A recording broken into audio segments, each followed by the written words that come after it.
Повеќе од 500 полицајци спроведоа денеска голема операција во продемократскиот весник Apple Daily во Хонг Конг под оправдание дека била загрозувана националната безбедност. Полицијата исто така во нивните домови ги уапсила и главниот уредник и уште 4 други уредници во весникот.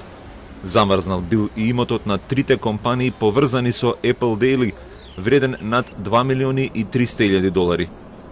Ова не е напад против новинарите и медиумите во Хонг Конг, туку операција против загрозувањето на националната безбедност, тврди полицијата во Хонг Конг, додавајќи дека од 2019 година овој весник објавил повеќе од 30 текстови во кои повикува на воведување санкции против Хонг Конг и официјален Пекинг.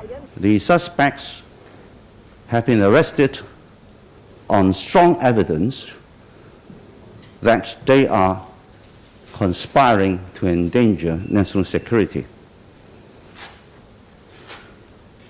It is your choice whether you will regard them as part of you who go about your journalistic work lawfully and properly.